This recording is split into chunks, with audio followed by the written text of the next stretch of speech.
www.attableek.com, the reviver of Iman.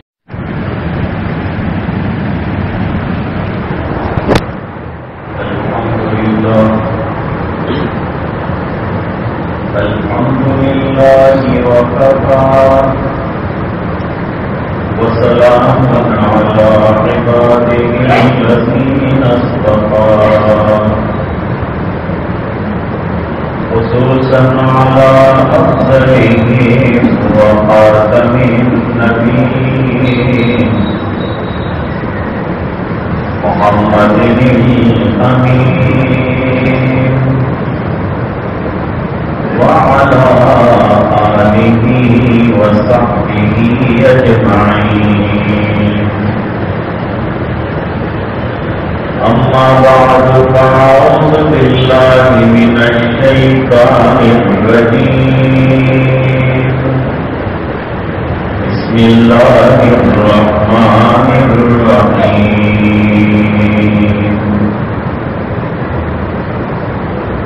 والذين إذا فعلوا فاحشة أو ظلموا أنفسهم ذكروا الله فاستغفروا لذنوبهم ومن يغفر الذنوب إلا الله ولم يصروا على ما فعلوا وهم يعلمون صدق الله العظيم اللهم صل على سيدنا محمد وعلى آل سيدنا محمد وبارك وسلم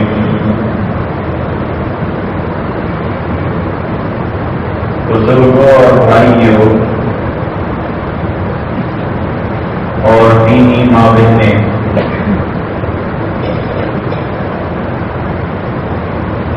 انسان کو اور ایک مسلمان کو نیکیوں کی ضرورت ہے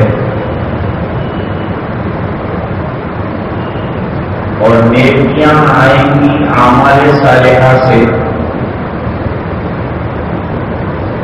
تو گویا کہ اعمال صالحہ کی ضرورت ہے تاکہ نتیجے میں اللہ تعالیٰ اسے اجر میں نیکیاں ادا کریں. لیکن جہاں نیکیوں کی ضرورت ہے کہ نیکیاں وجود میں آئے، اعمال صالحہ وجود میں آئے، وہیں اس بات کی ضرورت ہے کہ گناہ نہ ہو، گناہ سے پرہیز کیا جائے، گناہ سے اجتناب کیا جائے، گناہ سے بچا جائے.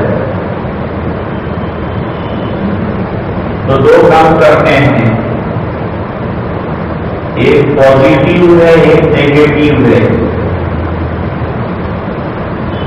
پازیٹیو کام یہ ہے کہ اعمال صالحہ جو بیان کیے گئے ہیں ان کو انجام دے، اور نیگیٹو سے بچے، یعنی گناہوں سے اپنے آپ کو بچائے. اور گناہوں سے بچنے کے لیے پہلے اللہ سے توفیق مانگے. جب اللہ اپنا فضل فرمائیں گے تو گناہ سے بچنا بھی آسان ہو جائے گا. جیسے ایک طبیب اور ایک ڈاکٹر ایک طرف دوائی دیتا ہے اور دوسری طرف پرہیز بتاتا ہے، تو دونوں کام کرنے پڑتے ہیں. دوائی لینا بھی ہے اور پرہیز کرنا بھی ہے. اگر دوائی لے گا اور پرہیز نہیں کرے گا تو ہو سکتا ہے کہ بیماری کنٹرول میں نہ آئے. اسباب کے اعتبار سے بیماریوں کے دور کرنے والے اللہ ہیں، شافی اللہ ہیں، لیکن اسباب کی دنیا میں آدمی علاج کرتا ہے. علاج کرنا جائز ہے کہ نہیں؟ جواب یہ ہے کہ علاج کرنا بھی مسنون ہے. سرکار بیمار ہوئے تو علاج کروایا ہے. مختلف قسم کے علاج کیے ہیں حضور نے، اور امت کو بیماریوں کے علاج بتائے بھی ہیں. بخار آئے تو کیا کرنا، گلے کی تکلیف ہو تو کیا کرنا، سر میں درد ہو تو کیا کرنا، سب علاج بتائے ہیں. جتنی حدیث کی کتابیں ہیں ان کے اندر ایک پورشن اور ایک حصہ کتاب الطب کا آتا ہے. اس کا نام ہے طب نبوی. طب نبوی کا مطلب یہ ہے کہ سرکار نے کون کون سے موقعوں پر کیا کیا علاج بتایا ہے. مثال کے طور پر سرکار نے فرمایا کہ تلبینہ کھایا کرو. یہ دودھ اور آٹے سے ملا کے بنایا جاتا ہے. یہ دل کے مریض کے لیے مفید ہے تلبینہ. جو دل کا مریض ہو، غمگین رہتا ہو، اس کو تلبینہ کھانا چاہیے تاکہ اس کا غم دور ہو جائے.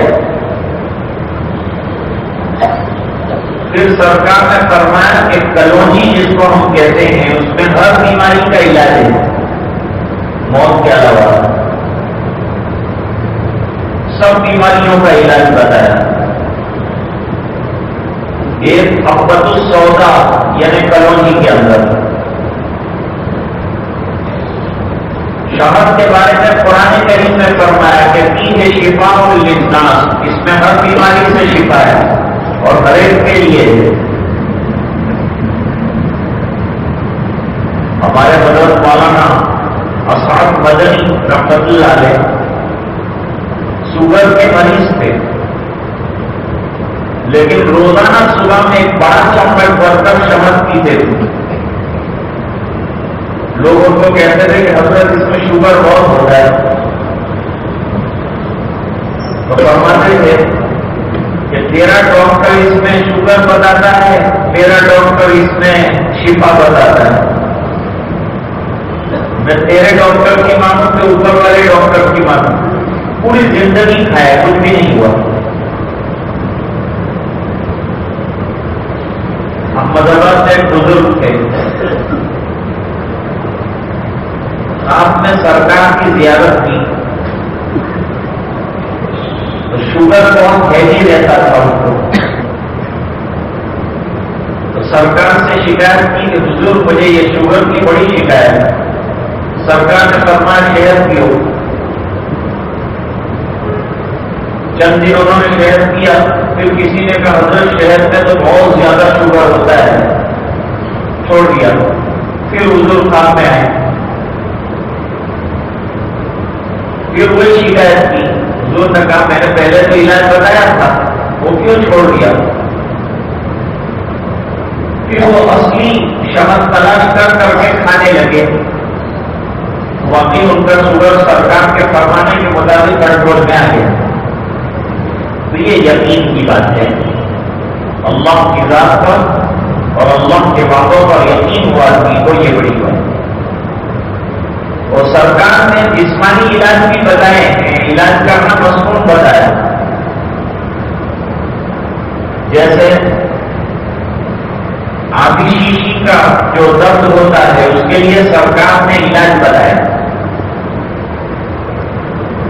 کہ حبۃ السودا اگر کھاتے رہیں گے تو یہ درد بھی جاتا رہے گا. بخار مختلف قسم کے آتے ہیں، سرکار نے اس کا علاج بتایا. تو علاج کرنا مسنون ہے. اب اگر کوئی اللہ کی ذات پر انتہائی اعتماد اور بھروسے کے ساتھ علاج نہیں کرتا بلکہ معاملہ اللہ میں چھوڑتا ہے تو اس کے بھی نظائر ہیں. لیکن جسم کا حق ہے کہ جب بیمار ہو جائے تو علاج کیا جائے. جسدی کا علیہ کا حق، تیرے جسم کا میرے اوپر حق ہے، لہذا تو بیمار ہو تو علاج کرے. بہرحال طرف علاج ہے، ایک طرف پرہیز ہے. طبیب دوا بھی دیتا ہے اور طبیب پرہیز بھی بتاتا ہے. مثلاً ایک آدمی کو بہت زیادہ زکام ہے تو طبیب دوا بھی دے گا اور کہے گا کہ بھئی لیمون ہے اور دوسری سرد چیزیں، ٹھنڈا پانی ہے، اس سے بچو، تمہاری سردی کو فروغ دے گا اور بچ جاؤ گے اس سے تو جلدی اللہ تعالیٰ شفا دے دے. اسی طرح کبھی ایسا ہوتا ہے کہ آدمی اعمال صالحہ کر رہا ہے لیکن گناہ سے نہیں بچتا تو اس کے نیکیاں بھول جاتی ہیں، ختم ہو جاتی ہیں. وہ جو نیکیاں کرتا ہے اس کا ثواب حاصل نہیں کر پاتا کیونکہ وہ گناہ کر کے اپنی نیکیوں کو ضائع کر دیتا ہے. جیسے غیبت ایک گناہ ہے. اب جو آدمی غیبت کرتا ہے اس کا ڈبل نقصان ہوتا ہے. ایک نقصان تو یہ ہے کہ غیبت کرنے والا جو ہے، جس کی غیبت کر رہا ہوتا ہے، تو غیبت کرنے والا جو ہے وہ غیبت کر جس کی جا رہی ہے اس کے گناہوں کو معاف کرتا ہے، معاف کرواتا ہے، دھوتا ہے. اس کی برائیوں کو، اس کے گناہوں کو دھونے کا کام کرتی ہے اس کا غیبت کرنا. اور دوسرا، غیبت کرنے والے کی نیکیاں جس کی غیبت کی جاتی ہے اس کے کھاتے میں ڈالی جاتی ہے. ڈبل نقصان ہو گیا. ایک تو دوسرے کے گناہ کو ڈالے، دوسرا اپنی نیکیاں اس کے کھاتے میں فری کے اندر چلی گئی. تو یہ ڈبل نقصان ہو گیا. تو آدمی نیکی کی کوشش کرے یہ بہت اچھی بات ہے، لیکن سیم ٹائم پر اس کو گناہ سے بچنے کا بھی اہتمام کرنا چاہیے. حدیثوں میں ہے کہ اللہ تعالیٰ نے 2 فرشتے معین کیے ہیں، ایک دائیں کندھے کی طرف، ایک بائیں کندھے کی طرف. دائیں کندھے کی طرف جو ہے وہ امیر ہے، جیسے جماعت میں امیر ہوتے ہیں اور باقی سب فقیر ہوتے ہیں. تو امیر جو ہوتا ہے ایک طرف جماعت میں، دوسری طرف معمول ہوتا ہے. امیر کا قانون یہ ہے کہ جو کہے ایسا کرنا ہے. تو دائیں طرف کے فرشتے کو دوسرے فرشتے پہ اللہ نے امیر بنایا. جب نیکی ہوتی ہے تو وہ نیکی کی طرف والا، دائیں طرف والا فرشتہ لکھ لیتا ہے. اور جب کوئی آدمی برائی کا ارادہ کرتا ہے تو بائیں طرف والا فرشتہ حرکت میں آتا ہے اور امیر کو پوچھتا ہے کہ اس نے برائی کا ارادہ کیا ہے، لکھوں. جواب ملتا ہے مت لکھو. نیکی کا ارادہ کرتا ہے تو نیکی لکھ دی جاتی ہے، یہ کرم اللہ کا دیکھو. برائی کا ارادہ کرتا ہے تو برائی لکھی نہیں جاتی، بلکہ فرشتہ دائیں طرف والا کہتا ہے انتظار کر لو. اگر برائی کر لیتا ہے بندہ تو ایک برائی لکھی جاتی ہے، اور اگر برائی کا ارادہ ترک کر دیتا ہے تو بھی ایک نیکی لکھی جاتی ہے. برائی کا ارادہ ترک کر دینے پر ایک نیکی لکھتے ہیں. تو بائیں طرف والا فرشتہ پوچھتا ہے کہ اس نے نیکی تو کی نہیں، پھر کیوں نیکی لکھی گئی؟ دائیں طرف والا فرشتہ جواب دیتا ہے کہ نیکی کا ارادہ کرنا بھی نیکی ہے، برائی کا ارادہ کرنا گناہ ہے. لیکن اللہ نے کرم یہ کیا کہ برائی کے ارادے پر کچھ باسپورس نہیں کرتے، بلکہ انتظار کرتے ہیں کہ شاید یہ برائی نہ کرے، نہ کرنے کا ارادہ کرے تو نیکی لکھی جاتی ہے. کتنا احسان کتنا ہے اللہ کا، یہ غور کرو. اب اللہ تعالیٰ قرآن میں فرماتے ہیں آدمی سے گناہ ہوتا کیوں ہے؟ آدمی سے گناہ ہوتا کیوں ہے؟ ایک تو یہ ہے کہ شیطان ورگلاتا ہے اور نفس کو گناہ کی طرف مائل کرتا ہے، اس لیے گناہ ہوتا ہے. شیطان انسان کا دشمن ہے اور دشمن خیر کا نہیں ہو سکتا. وہ خیر خائی کے پردے میں بھی برائی کا ارادہ رکھتا ہے.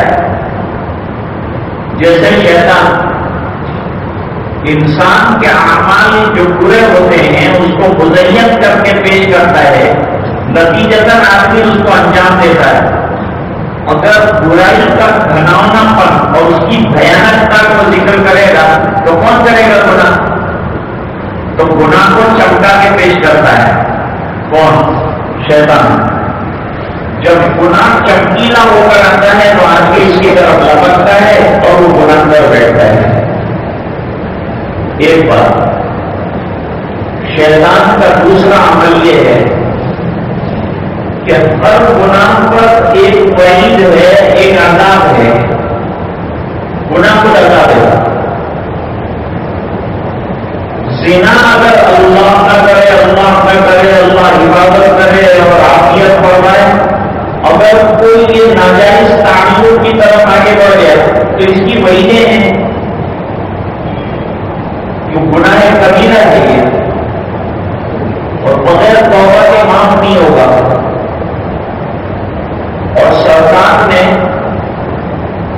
معراج کے موقع پر جہنم کے اندر سینوں پر اور شرمگاہوں پر مردوں کو لڑکے ہوئے دیکھے. یہ کون ہے؟ کہا یہ امت کے وہ لوگ ہیں جنہوں نے زنا کیا. بڑی سخت وہی ہے، لیکن جب خواہش کا غلبہ ہوتا ہے اور خواہشیں اپنی بلندی پر پہنچتی ہیں تو آدمی کے سامنے پردہ آ جاتا ہے. یہ پردہ اگر ہٹایا جائے تو گناہ پر ہونے والا عذاب دکھے گا. پردہ آ گیا تو عذاب چھوٹ گیا، عذاب چھوٹ گیا تو ڈر ختم ہو گیا، ڈر ختم ہو گیا تو آدمی گناہ کر لیتا ہے. اللہ قرآن میں فرماتے ہیں وَالَّذِينَ إِذَا فَعَلُوا فَاحِشَةً أَوْ ظَلَمُوا أَنفُسَهُمْ. گناہ سے بچنے کا راستہ بتایا. وہ لوگ جنہوں نے کوئی فاحشہ یعنی بڑا گناہ کر لیا. فاحشہ کا اطلاق کلا اور بڑے گناہ کے اوپر آتا ہے. بڑی بدکاری جیسے زنا، اس کو فاحشہ کہیں گے. اور ظلموا انفسہم گناہ صغیرہ کے اوپر آتا ہے، یا اپنے نفس کے اوپر ظلم کر لیا، یعنی چھوٹے گناہ کے ذریعے سے اپنے آپ کو عذاب کا مستحق بنا دیا. یاد رکھو ہر گناہ کی تاثیر یہ ہے کہ اللہ کو ناراض کرے گا اور ہر گناہ کی تاثیر یہ ہے کہ عذاب کو قریب کرے گا اور ہر گناہ کی تاثیر یہ ہے کہ آدمی کا قدم عذاب کی طرف بڑھے گا. تو گناہ ایسی خطرناک چیز ہے کہ تین چیزیں لے کے آتا ہے. اللہ ناراض ہوں گے، فرشتے لعنت کریں گے، جہنم سے قریب ہو جائے گا، اللہ کی رحمت سے دور ہو جائے گا. گناہ کرتے وقت آدمی کے ایمان کا کیا بنتا ہے؟ حدیث میں یہ بھی بیان کرنا ہے. فرمایا لا يزني الزاني حين يزني وهو مؤمن ولا يسرق السارق حين يسرق وهو مؤمن.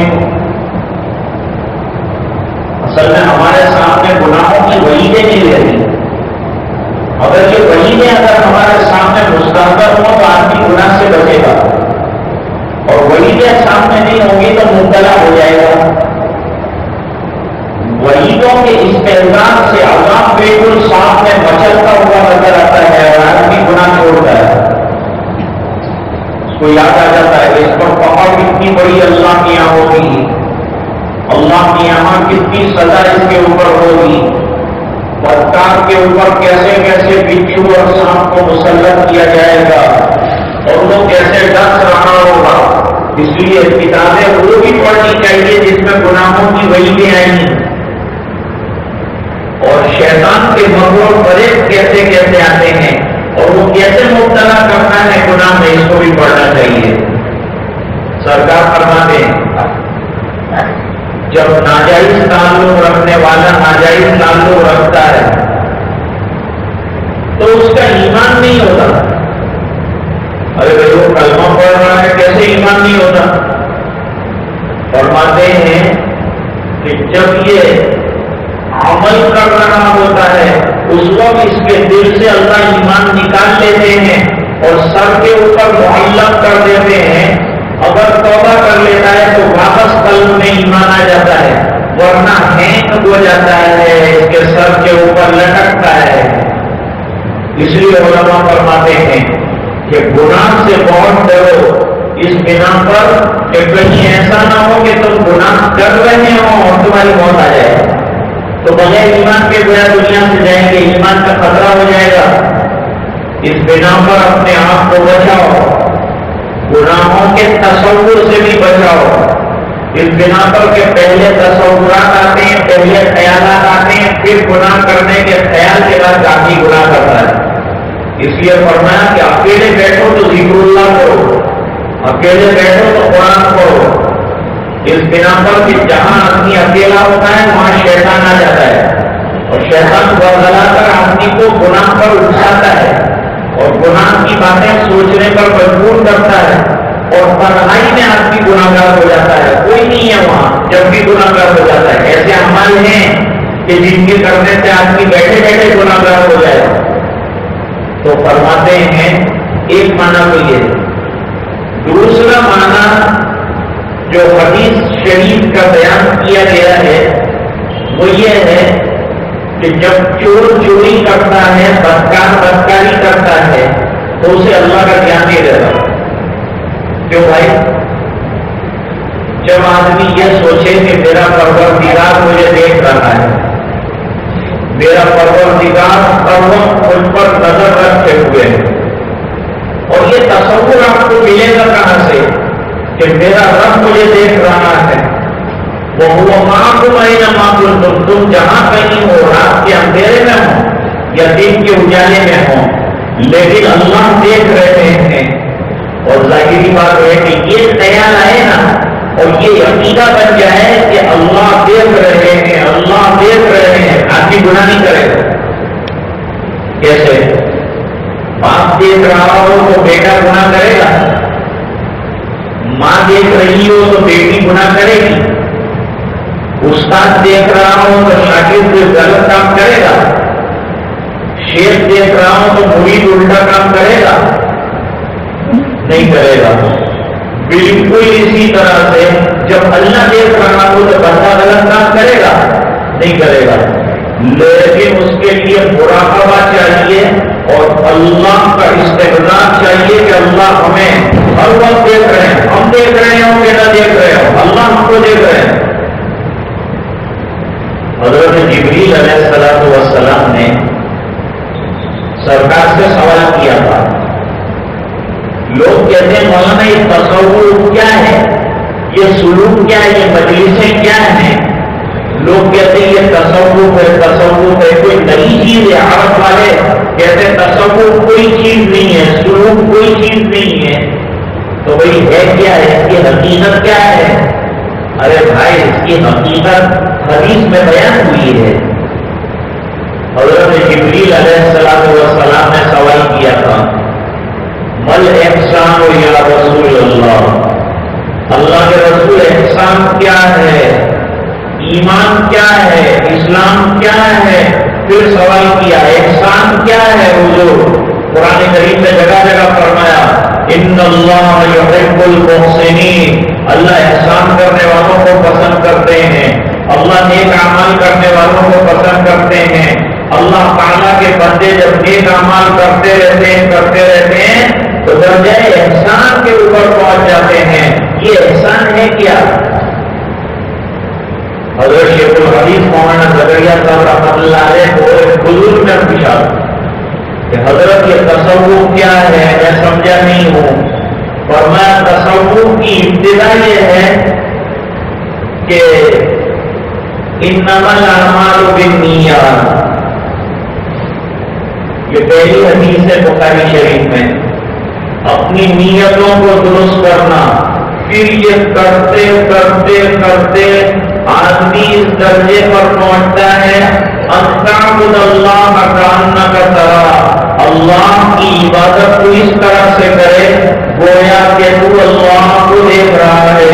وَإِن لَّمْ تَكُن تَرَاهُ فَإِنَّهُ يَرَاكَ، اور اگر تو نہیں دیکھ پاتا تو اللہ کو تجھے دیکھ ہی رہے ہیں۔ یہ دوسرا درجہ کہیں غائب نہیں ہوتا۔ تو جب آدمی نماز میں کھڑا ہو، جب قرآن پڑھ رہا ہو، جب عبادت کر رہا ہو، تو اس کو یہ استحضار ہونا چاہیے کہ میری عبادتوں کو، میرے اعمال کو اللہ دیکھ رہے ہیں۔ جب عبادتوں میں اتنا یقین آ جائے گا تو آدمی گناہ سے بچ جائے گا اور یہ سوچے گا میرے اللہ مجھے دیکھ رہے ہیں۔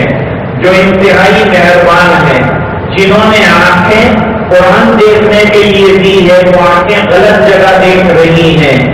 مجھ سے پوچھا جائے گا، سوال کیا جائے گا تو میں کیا جواب دوں گا؟ کان اس لیے دیے ہیں کہ نیکی کی باتوں کو سنیں، لیکن گناہ کی بات کو سن رہے ہیں تو یہ خیال آنا چاہیے کہ میرے اللہ میری اس حرکت کو دیکھ رہے ہیں۔ تو کیا سوچیں گے کہ میرے بندے کو کام دیے تھے کہ نیکی اور خوبی کی باتوں کو سنتا تو یہ برائی کی باتوں کو سن رہا ہے۔ ایسے ہی جسم کے جتنے اعضاء کا آپ استعمال کریں گے ان تمام اعضاء کے بارے میں یہی سوچنا ہے کہ اللہ کے دیے ہوئے یہ اعضاء اللہ کے احکام میں استعمال، بس اس کا نام احسان ہے۔ جب آدمی احسان پر پہنچے گا تو اس کا نتیجہ یہ ہوگا کہ اللہ اس کو گناہ سے بچا دیں گے، کیونکہ گناہ کرتے وقت بھی یہ سوچے گا نا کہ میرے اللہ دیکھ رہے ہیں تو ڈر جائے گا اور گناہ چھوڑ دے۔ ایسے بے شمار واقعات ہیں، حدیث میں چھوٹا سا واقعہ ذکر کیا ہے۔ وہ کیا ہے؟ 3 آدمی سفر میں جا رہے تھے، اچانک بارش ہونے لگی تو پہاڑ میں غار تھی، وہ غار کے اندر انہوں نے جگہ لے لی، شیلٹر ٹھکانہ لیا، اور یہ کہ بارش ختم ہوگی جب ہم لوگ نکل کر چلے جائیں گے۔ بارش تیز ہو گئی اور اللہ کا کرنا یہ ہوا کہ اوپر سے ایک چٹان پھسل کر آئی اور غار کے انٹرنس کے اوپر فٹ ہو گئی۔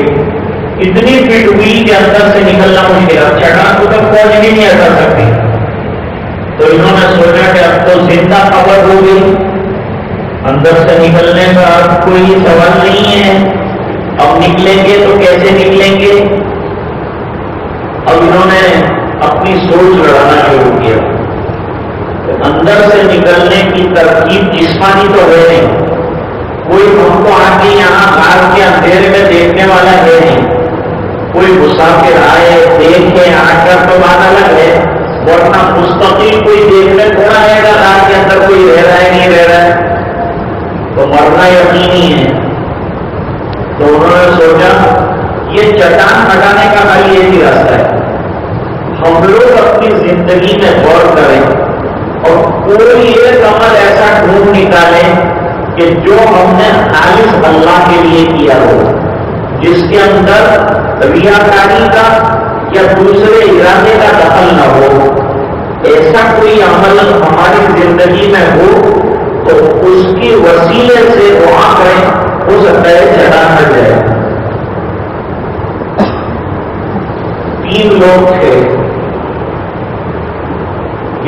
میں سے ایک کا واقعہ آپ کے سامنے ابھی ذکر کرنا ہے، اور یہ بھی بتانا ہے کہ اعمال میں اخلاص جب پیدا ہو جاتا ہے تو اس کی طاقت بہت زیادہ بڑھ جاتی ہے، طاقت اتنی بڑھ جاتی ہے کہ فوج جو کام نہیں کر سکتی وہ عمل کر دیتا ہے۔ اخلاص والے عمل میں اتنی طاقت اللہ نے رکھی ہے کہ کام فوج نہیں کر سکتی چٹان ہٹانے کا، وہ کام اخلاص والے عمل سے ہو جاتا ہے۔ ابھی اس میں فرمایا کہ یہ 3 لوگوں میں ایک آدمی وہ تھا جس نے یہ کہا کہ اے اللہ کو جانتا ہے کہ میری رشتے میں ایک بہن تھی، میں اس کو چاہتا تھا اور اس کو قریب کرنے کے لیے میں نے دانے بھی بہت ڈالے تھے، لیکن سب فیل چلے گئے اور وہ لڑکی بڑی پاس کی میرے قریب نہیں ہوئی۔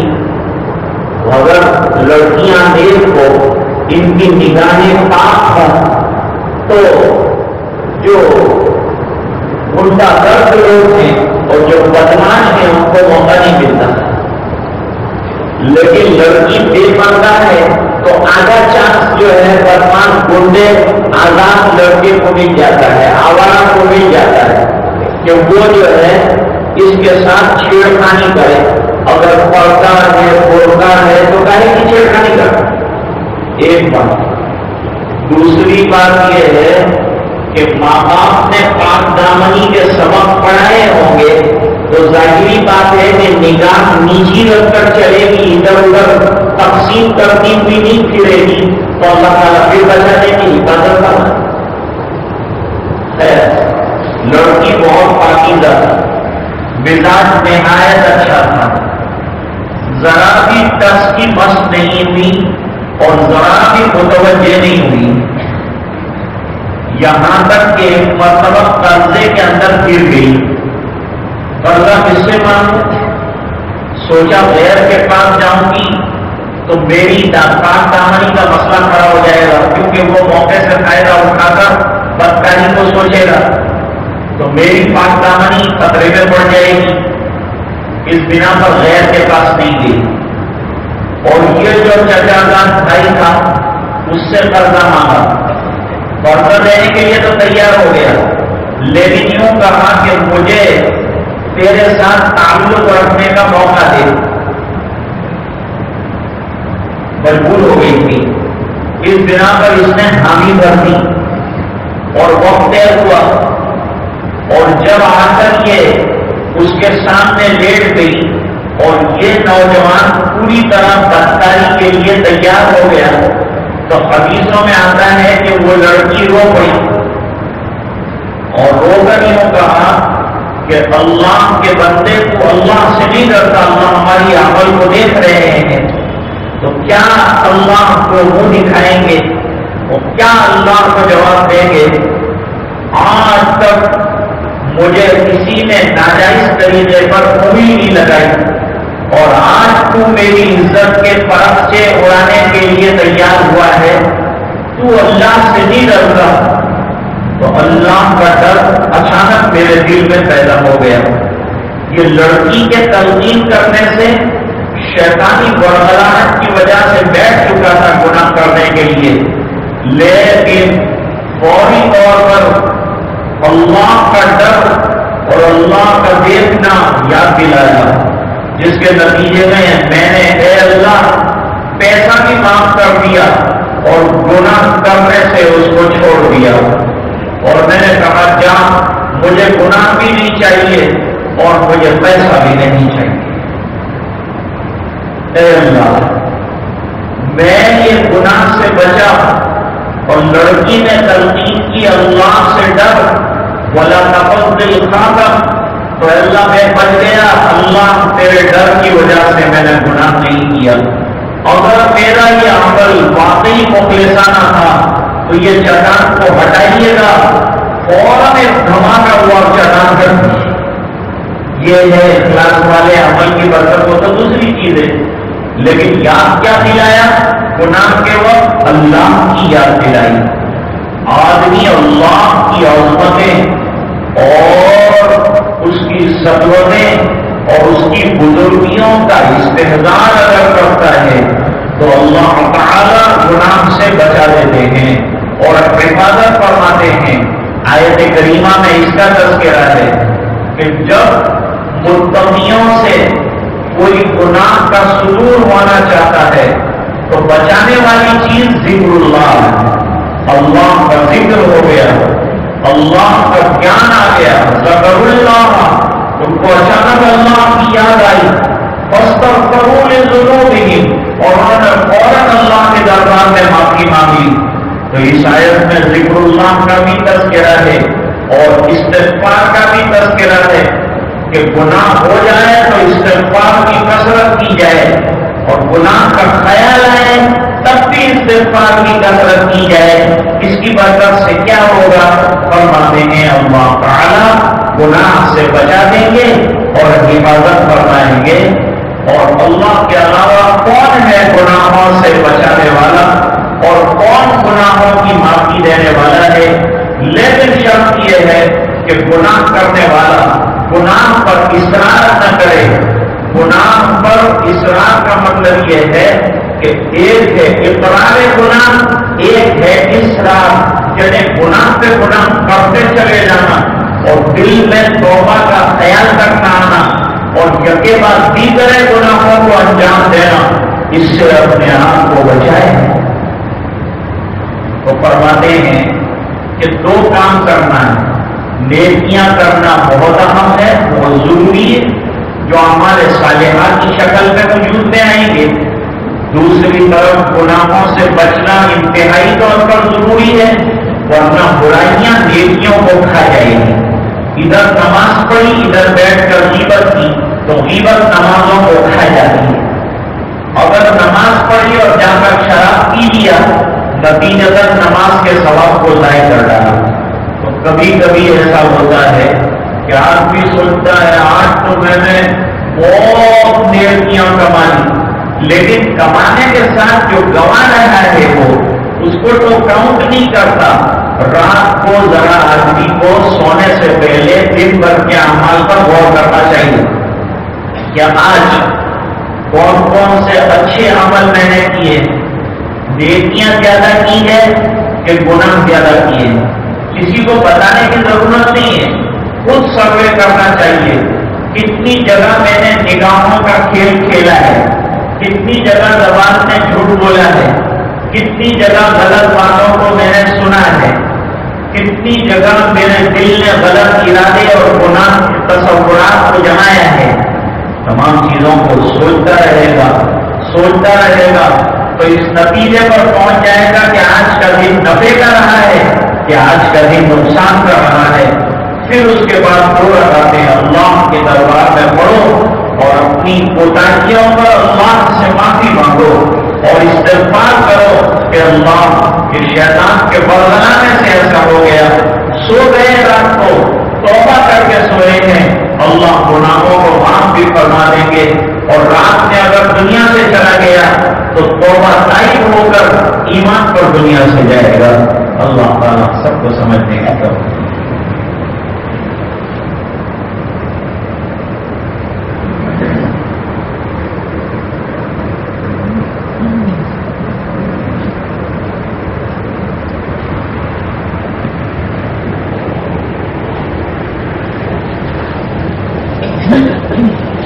تیرے سوا معبود حقیقی کوئی نہیں ہے، کوئی نہیں، اور تیرے سوا مسجود حقیقی کوئی نہیں ہے، کوئی نہیں، اور تیرے سوا موجود حقیقی کوئی نہیں ہے، کوئی نہیں، اب تو بس قدم آخر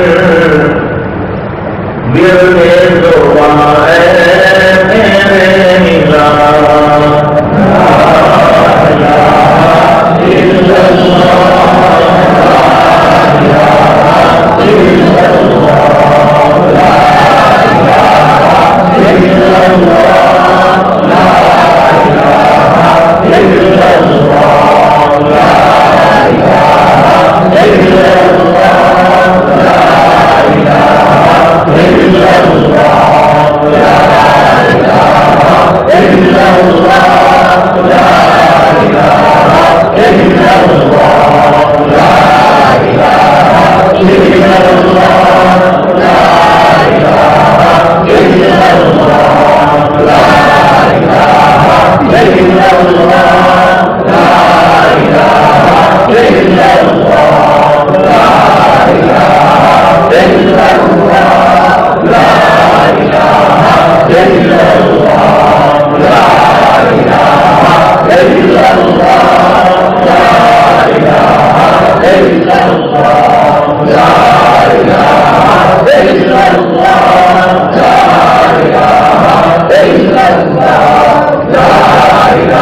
وبارك عليه وعلى آله وأصحابه وأزواجه وأتباعه وأهل طاعته وعلماء أمته أجمعين وبارك وسلم تسليما كثيرا كثيرا.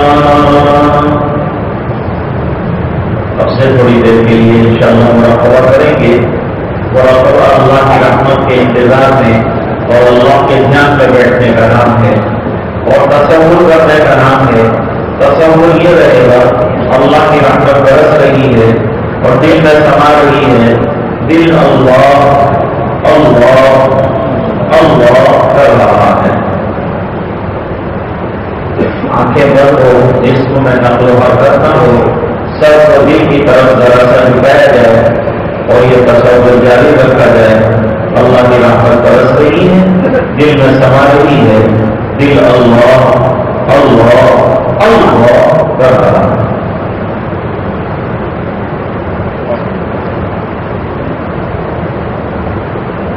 اللہ اللہ اللہ اللہ.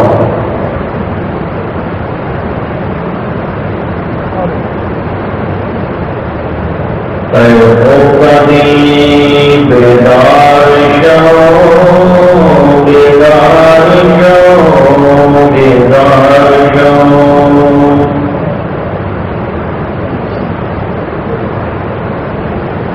در ذکر حق مشغول جاؤ مشغول جاؤ مشغول جاؤ.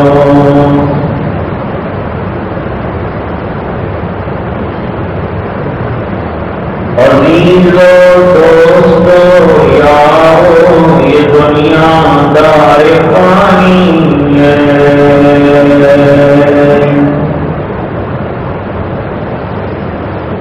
دل سے مت لگاؤ تم لحد میں جہاں بنانی ہے.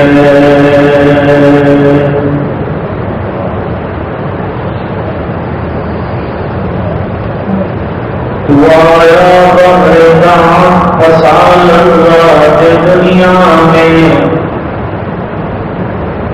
عقل کوئی گئی تیری یہ کیسی نادانی ہے.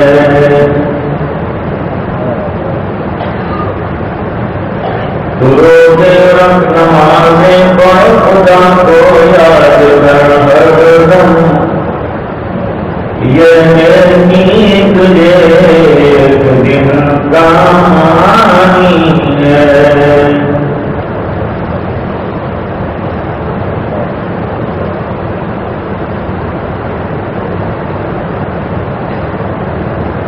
نہ دنیا میں دولت نہ بن جائے گا بہت ساتھ تیرے کفن جائے گا.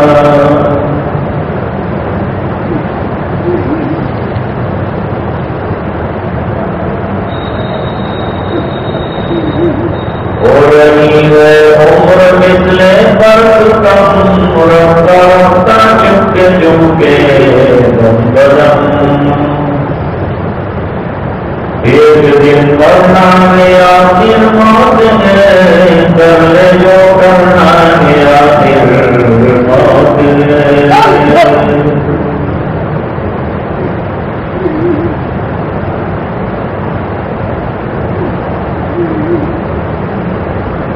اس سے مانگی کہاں جائیں کس سے کریں اور دنیا میں حاجت روا کون ہے. سب کا داتا ہے تو سب کو دیتا ہے تو تیرے بندوں کا تیرے سوا کون ہے.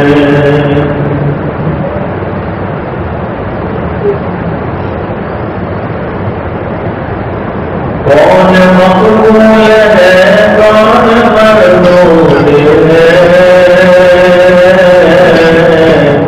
اور بے خبر کیا خبر تجھے کو کیا کون ہے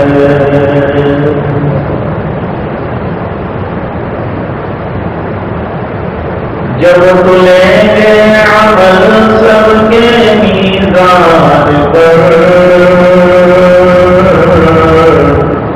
تب کھلے گا کہ خدا کون ہے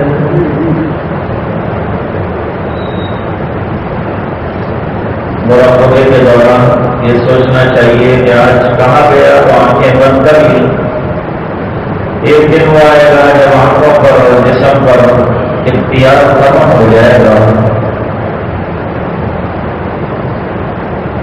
ایک دور کا جسم رہ جائے گا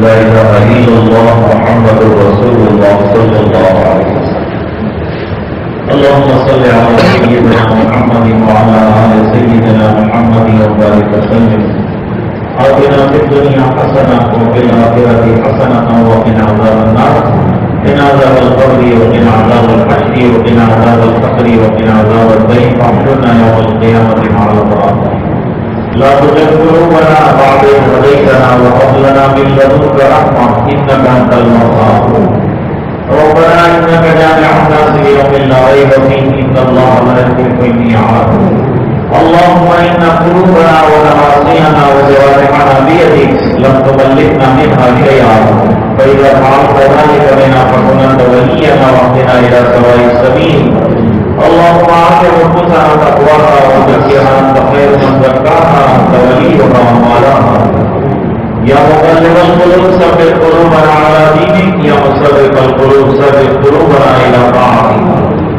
يا ذا الجلال والإكرام ويا أرحم الراحمين اے اللہ ہمارے گناہوں کو معاف فرما کوتاہیوں سے درگزر فرما اپنا فضل اور کرم شامل حال فرما رحم کے کرم کے فیصلے فرما اے اللہ نازک حالات سے گزارنے اے اللہ اپنے فضل کا اور کرم کا معاملہ فرما دے اے اللہ پوری امت پریشان ہے اے اللہ پریشانیوں کو دور فرما دے اے اللہ امان کی شکلیں پیدا کروا دے ترقی کے ماحول کو ختم کروا دے اے اللہ انسان کو سکون اور عافیت عطا فرما اے اللہ مسلمان کی پریشانی کو دور فرما اے اللہ اپنی رضا دائمی عطا فرما اے اللہ تیری یادوں بھری زندگی عطا فرما اے اللہ گناہوں سے حفاظت فرما نیکیوں کا جذبہ عطا فرما گناہوں کی نفرت ہمارے دلوں میں جاگزین فرما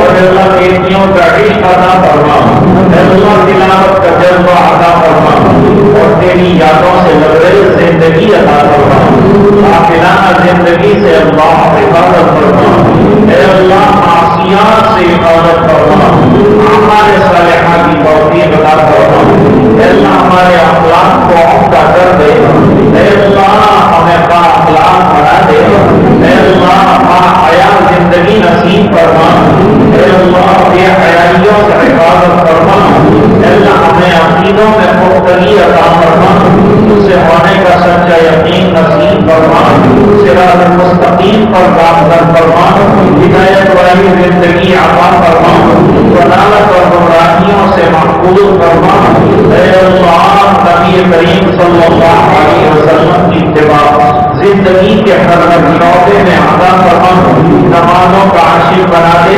تلاوت کا شہدائی بنا دے نیکیوں کا خوگر بنا دے اے اللہ سلسلوں کا خیر عطا فرما دے دلوں کے ویران دور فرما دے اللہ دلوں کو جاری فرما دے زبان کو ذاکر بنا دے قلب کو شاکر بنا دے جسم کو تیرے احکام پر حامی بنا دے اے اللہ جب تک زندہ رہتے ایمان پر زندہ رہے جب وقت آتے ہو عبادت ایمانی عطا فرما اے الہ العالمین پورے مجمع کی مغفرت فرما امت کے ایک فرد کی مغفرت فرما اور اللہ کی دعائیں اپنے فضل کر حبیب پاک صلی اللہ علیہ وسلم کے مقابل منظور فرما برحمتک